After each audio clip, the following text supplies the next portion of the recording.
Au programme d'Info Hebdo cette semaine, l'inauguration de l'Internet haut débit sur les réseaux alsaciens à Oberbronn, la cérémonie de commémoration du 11 novembre, une matinée de travail pour la communauté de communes à la Maison des Arts et Congrès, et enfin le cross du collège Charles Munch.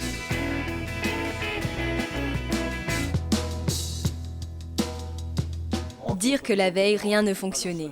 Et pourtant, c'est des visages sereins que l'on retrouve ce samedi 19 novembre. C'est ce jour-là que la régie d'électricité de Niederbronn-Reichshofen a participé à l'inauguration de l'Internet haut débit sur les réseaux alsaciens. C'est Adrien Zeller en personne qui a coupé le ruban, lui, virtuel. À ce moment-là, de pouvoir...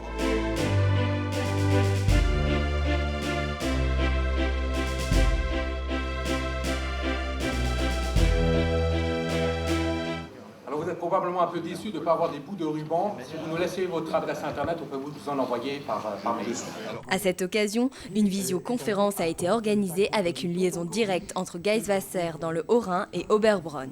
Monsieur Beyer, nous vous écoutons, nous vous entendons et nous vous écoutons.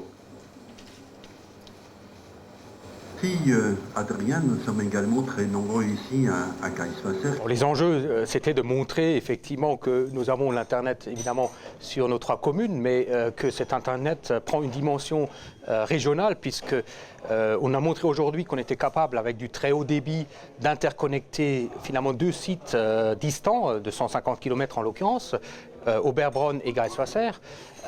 C'est un véritable couplage de technologies, puisque d'un côté, on a du réseau câblé chez nous, à Oberbronn, Niederbronn-Reichshofen, et à Geiswasser, du courant portant en ligne, et donc de montrer effectivement qu'on arrive à assembler des technologies et communiquer avec du très haut débit. D'ailleurs, pour l'occasion, on a déployé du 8 mégas en voie remontante et du 3,5 en voie descendante.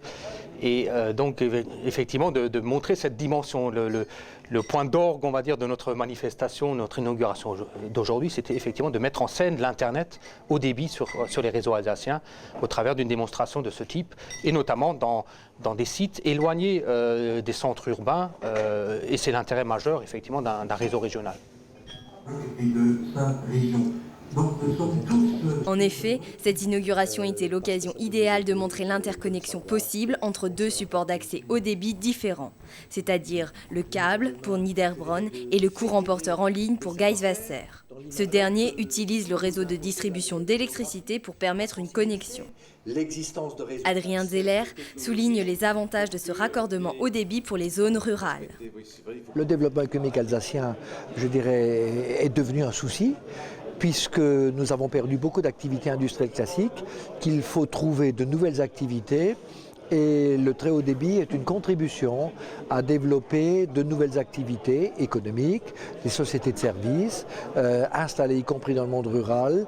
Demain, je dirais favoriser l'accès au très haut débit de toutes les zones industrielles, y compris de celles qui sont proches ou à l'intérieur du massif vosgien. La régie de Niederbronn-Reichshofen a profité aussi de cette matinée pour inaugurer l'Internet haut débit par le câble qu'elle a lancé en septembre, ainsi que son nouveau site Internet. Très rapidement compléter cette offre. Le portail internet, alors je me permets juste de faire rapidement un petit zoom sur ce portail internet, un site qui est devenu maintenant véritablement un portail qui présente évidemment nos 4 activités, l'électricité évidemment, le câble, l'internet, et la télé locale, TV3V.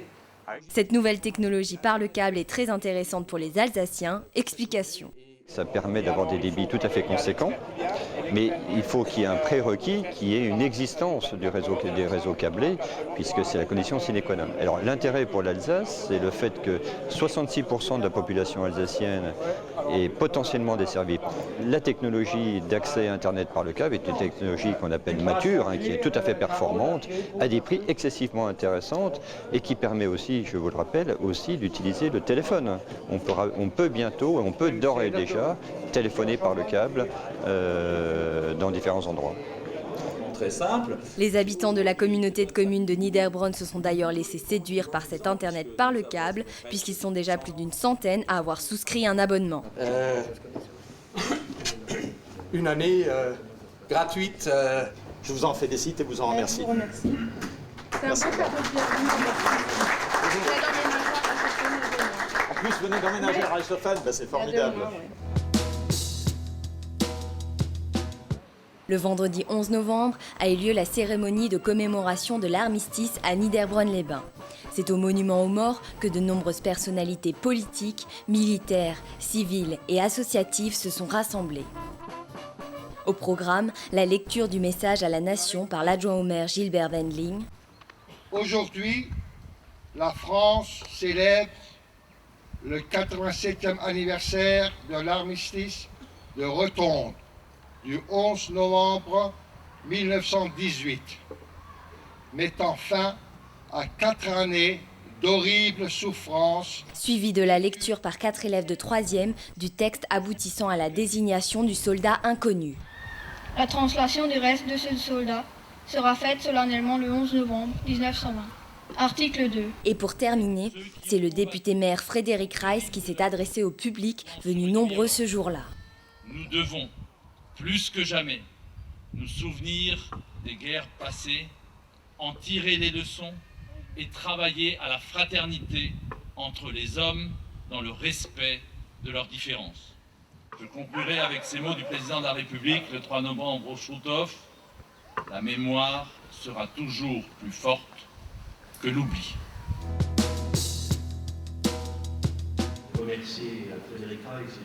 Le samedi 12 novembre, les élus des communautés de communes de Niederbronn-les-Bains ainsi que du Val-de-Moder se sont retrouvés à la Maison des Arts et Congrès.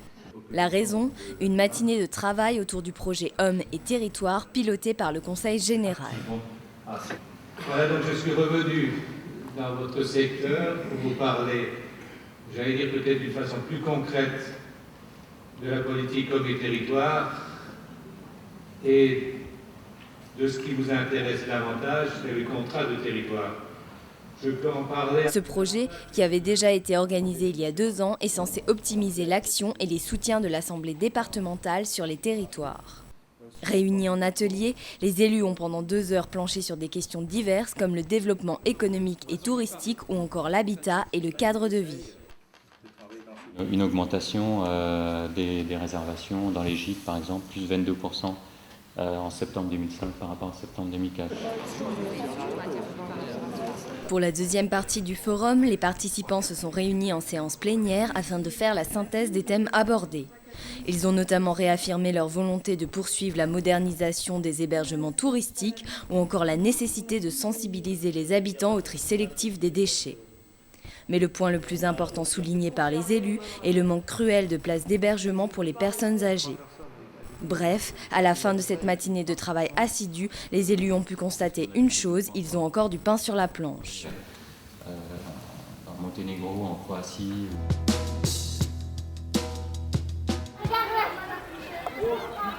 Le mardi 18 octobre a eu lieu le cross du collège de Niederbronn-les-Bains. Comme chaque année à la même époque, toutes les classes ont couru avec 2 niveaux distincts, les 6e, 5e et 4e, 3e. Nous organisons le cross chaque année parce que nous démarrons l'année par un cycle endurance pour préparer les activités sportives de toute l'année. Et l'aboutissement de ce cycle d'endurance, c'est un cross qui est un peu une fête sportive du collège. Mais cette année, comme les précédentes, il n'y a pas d'exploit à souligner. Les chronos sont équivalents par rapport à l'année précédente. Ceci dit, les records, ça fait 3 ou 4 ans qu'aucun record n'a été battu, ce qui est un peu dommage. Depuis que je suis au collège, ça fait de nombreuses années, pour pas dire plus de 30 ans, les chronos sont de moins en moins bons. Du groupe des 4e, 3e, c'est Maïté qui est arrivée première, malgré qu'elle fasse partie des plus jeunes. Qu'est-ce que tu penses de faire courir les 4e et les 3e en même temps? Ça me motive parce que les 3e, généralement, ils sont meilleurs que les 4e. Donc quand tu as des meilleurs devant toi, tu avances plus vite et ça te motive.